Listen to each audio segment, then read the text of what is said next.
Kidnapper Fox. Sigurd's danger level, 80%. Good job, he gets an A+ in Creep School. Scientific name, Vulpes raptor.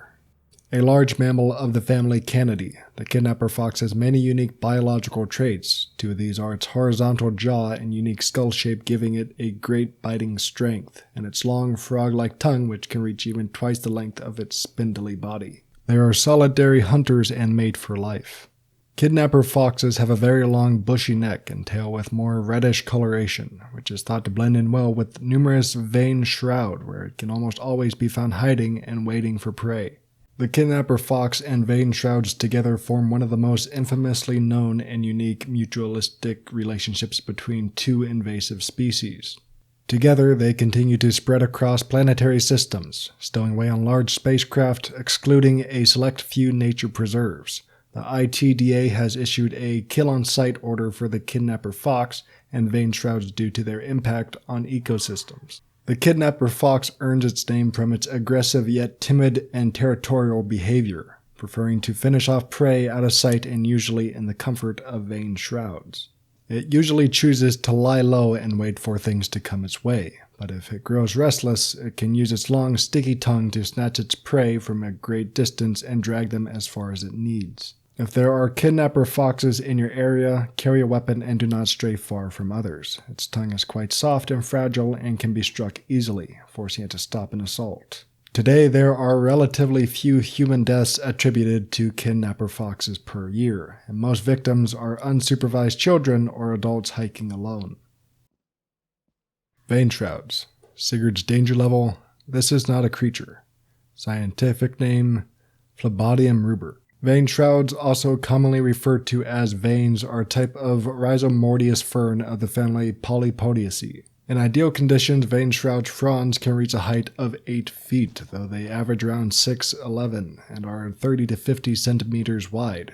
Their roots are unusually large, and they are somewhat prickly. With their aggressive reproduction and remarkable size, they take up a lot of space, making visibility difficult and are difficult to remove. They crowd out healthy plants and offer little nutritional value. A strongly correlated mutualistic relationship has been observed between veined shrouds and the Kidnapper Fox, and for this reason, veins are a danger when they are allowed to expand to great numbers. Due to this and their other harmful effects on many ecosystems and agriculture, veins have been classified as a noxious weed by the ITDA since 2147. Their planet of origin is unknown, and they were first recorded by plant researcher Alex Kurt in Quat 7b in 2143, before being found on the other side of its same interplanetary system just weeks later. A common myth is that veins were first spread across planets due to their mild hallucinogenic properties when ingested, but their history is shrouded in mystery. Wake up. The company laced the drop pod with the seeds. They upsell us for weed killer because they know we hate this cherry red menace. Sorry, caps. Barber. I had a dream about the barber. One day he made me a wig, because his scissors were too big. Sigurd's danger level, 95%. The old bird is an autonomous offensive weapon of war with a humanoid design. Measured at 19 feet tall and 11 feet wide, its two most defining visual features are the spotlight positioned on its head, capable of emitting 100,000 lumens, and the long-range acoustic device on its chest, sometimes referred to as a sound cannon. There are two additional speakers on its shoulders used to broadcast sound a long distance. The old bird's left arm is a claw and its right arm is a nozzle capable of both launching rocket-propelled grenades and torching at close range with a very hot flame. Old birds are one of the first extra-orbital weapons to be used and mass-produced. The subject of who developed the old birds has been an intense debate since their first recorded appearance on December 18, 2143, when over 50 old birds invaded the Angolan capital. This is considered the first major causes for the downfall of the Angolan Empire. The most commonly upheld theory takes into account the tension between the Angolan and the Bumok military throughout the 2100s. However, nothing has been proven in the centuries since. The design of the old bird down to the tempering of metals appears intended to conceal its origin. It has been called the walking ransom letter. Old birds' legs function as rockets, which allows them to travel long distances and find targets efficiently, but the most likely reason this feature exists is to help them enter and land from orbit.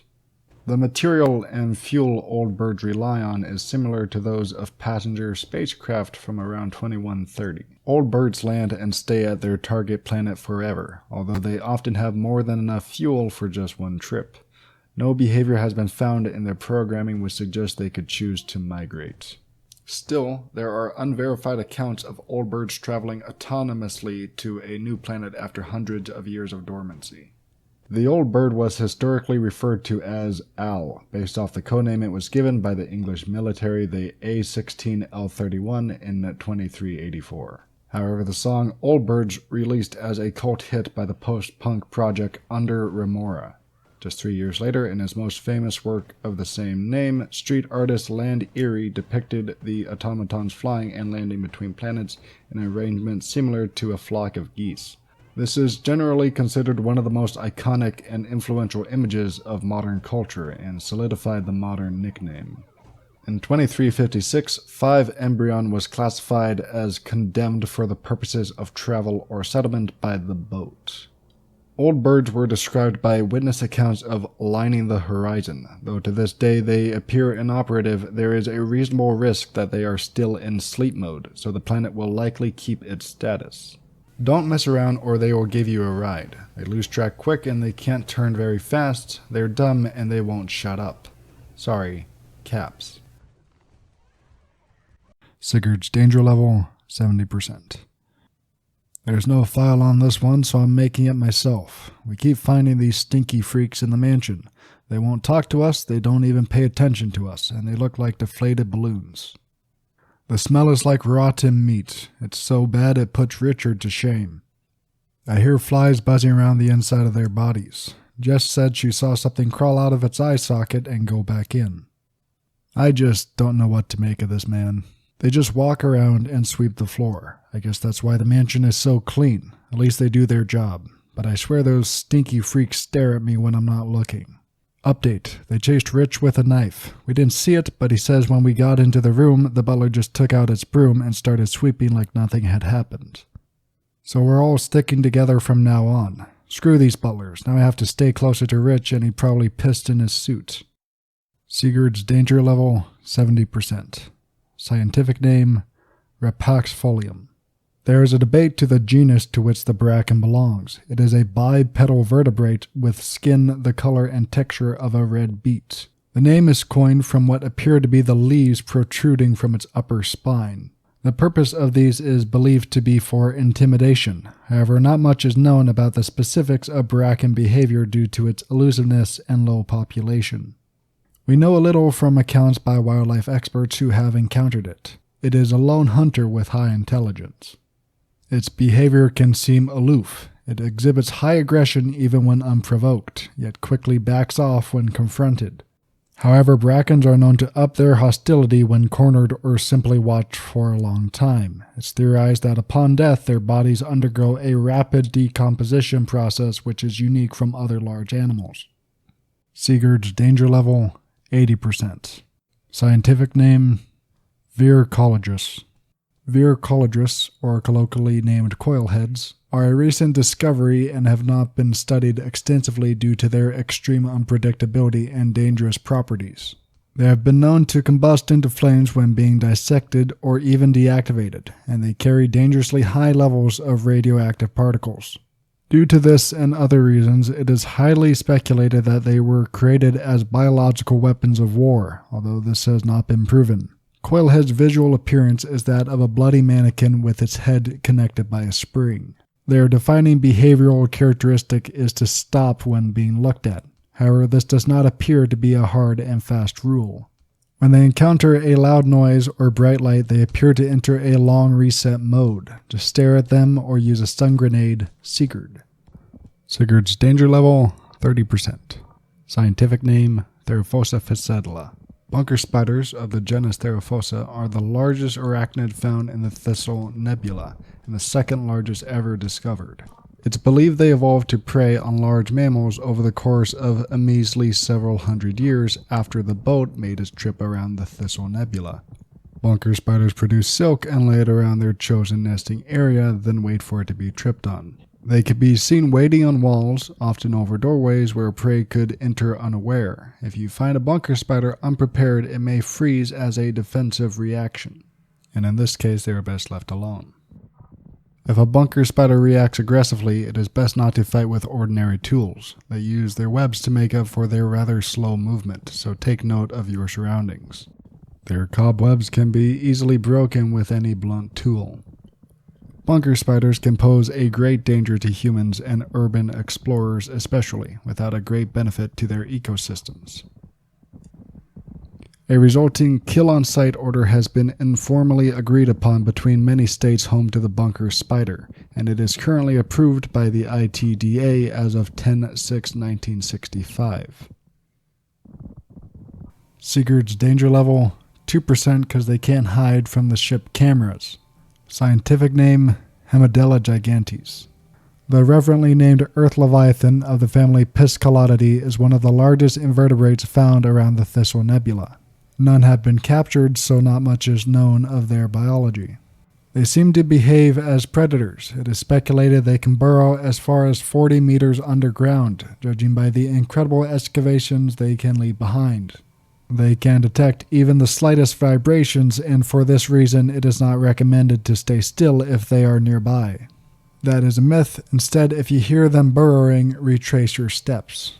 Sigurd's danger level, 50%. Scientific name, Ceterid proceridus. Believed to share a common ancestor with Rapixfolium, these behemoths are called forest keepers for the biomes they often inhabit.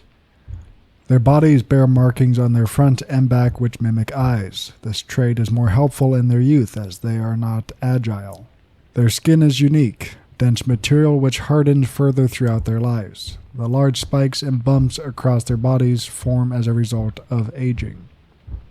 It's been said forest keepers exhibit a curious behavior similar to that of a human child at the age of 5 or 6. They will eat anything they find fascinating. Forest keepers don't actually need to put anything into their mouths, as it's theorized their main source of energy is a process similar to that of photosynthesis. Still, this makes them relatively dangerous to observe. They can see across long distances, so staying low and making use of cover is a must. They cannot enter small spaces and are generally not destructive, so stay close to shelter or overhangs. Sigurd's danger level, 75%. Scientific name, Papaeovoltorius. Baboon hawks are a primate of the family Cercopithecida. They are hunchbacked but can stand up to 8 feet on average.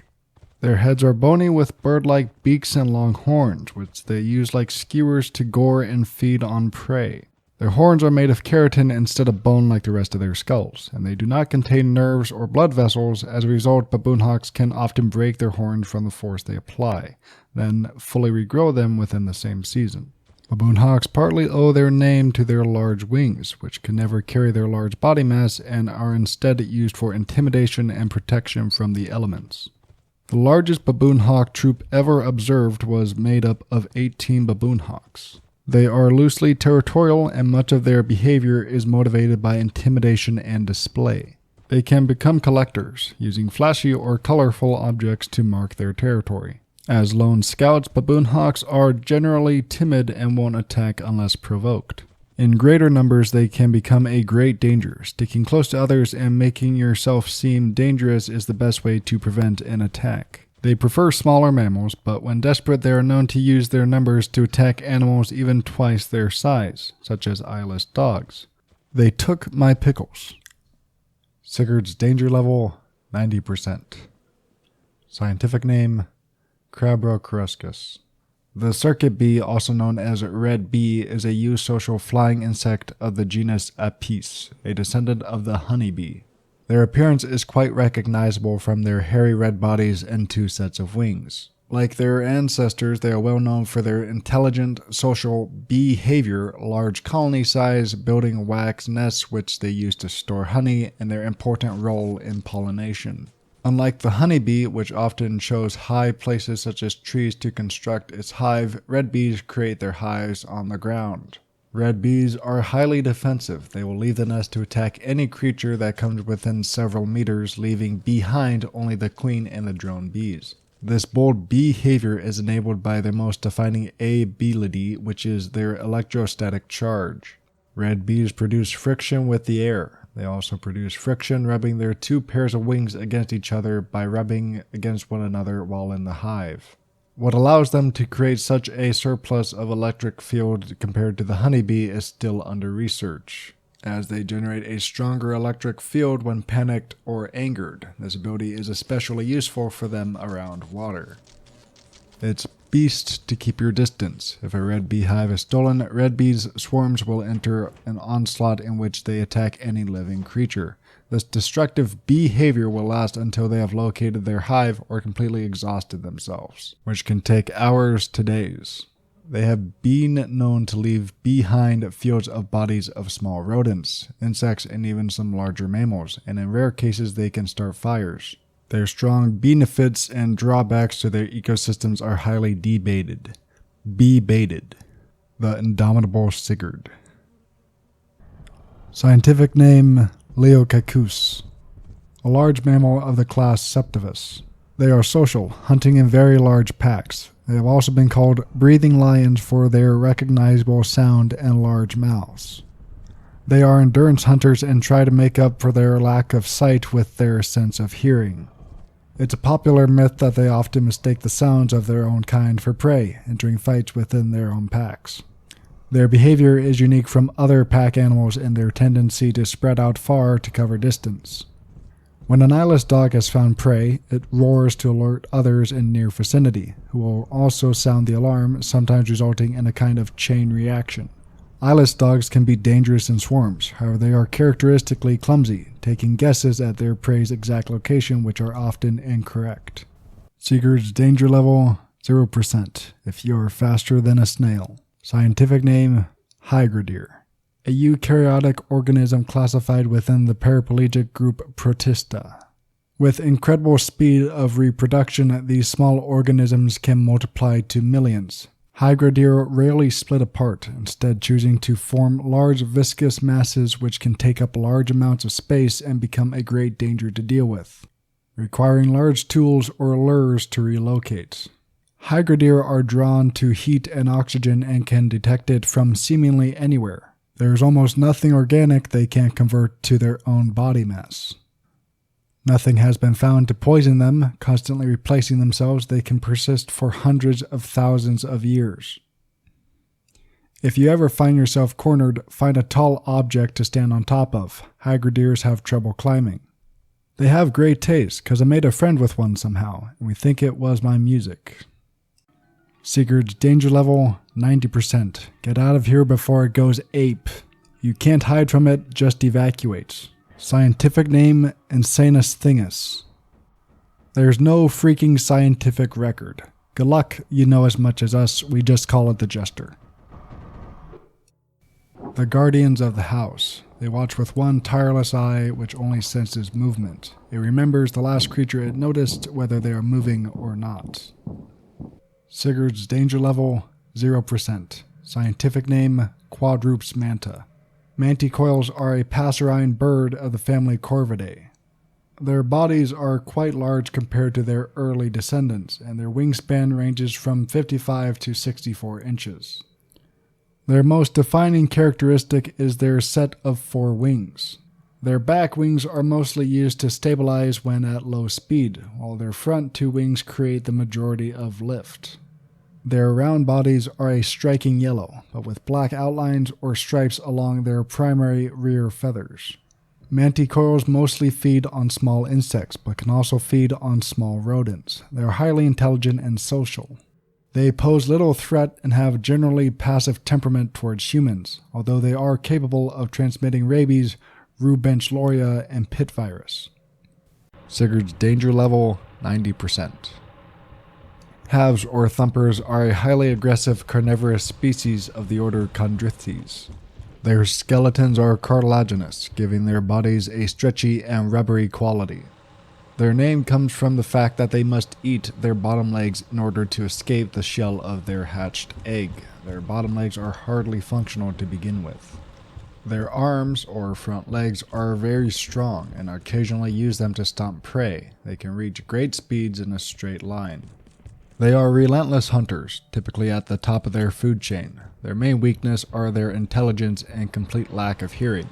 If you come across a Thumper, your best means of survival are leaving its line of sight, as it's slow around corners and can't easily track prey. Due to the fast and volatile evolution of this species, some theorize that Thumpers are one of the examples of increased number of mutations causing higher levels of speciation in planets around the Thistle Nebula. Sigurd's danger level? I don't know, probably 5%. I just hate this pudgy little shit.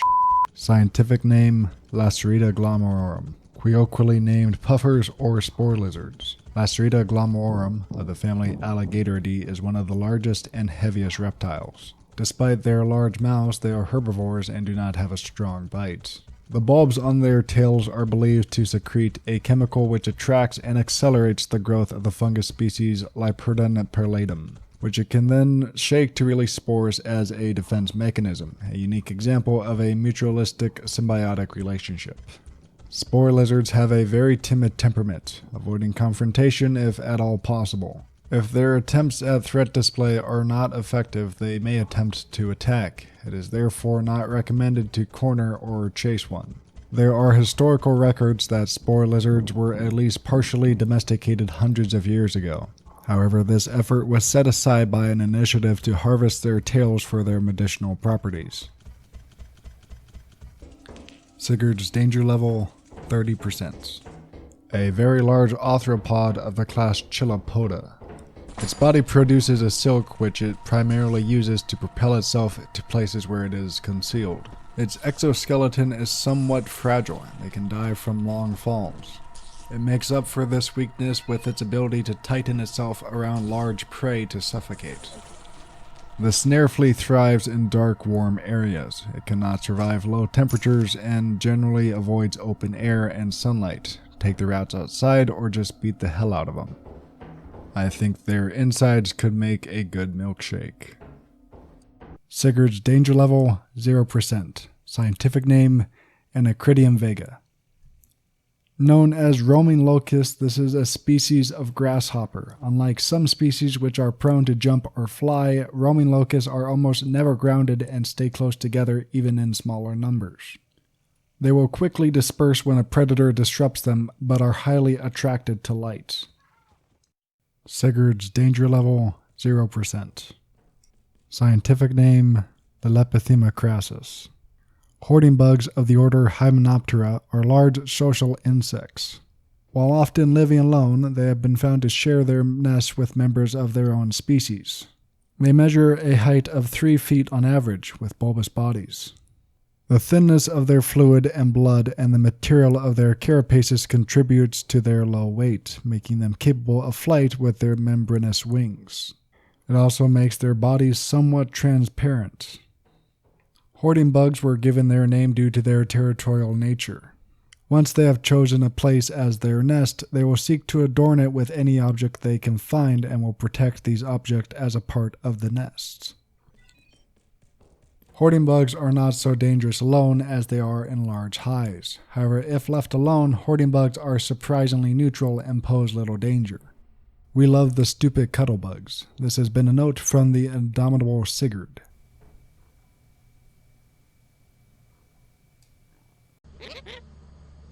Sigurd's danger level, 1%. Scientific name, Dracotulipa. Tulip snakes or tulip lizards are a type of flying lizard which are easily distinguished by their long arms and wings, which can reach twice the size of other members of their genus, Draco, and sport unusually bright colors and patterns. Their name comes from the flaps under their neck and behind their head, which resemble that of large flower petals. Their other unusual characteristics include an extra pair of eyes and a deeply forked tail. Their behavior is stubborn and fearless to a fault. Indeed, tulip snakes will rarely flee a predator, but ironically, many biologists theorize that their flowery appearance aids them more as a camouflage than an intimidation display. It also takes an important part in their elaborate courtship rituals, which are more similar to that of birds. Uniquely, lifting heavy and large objects into the air has often been observed as a part of the tulip snake's mating display. They are capable of carrying rocks and plants at least twice their size in an effort to impress their potential mates. Protective, jealous, and in a frenzy, the males may end up in a tug-of-war fight over objects they take a liking to, which can even include other living creatures.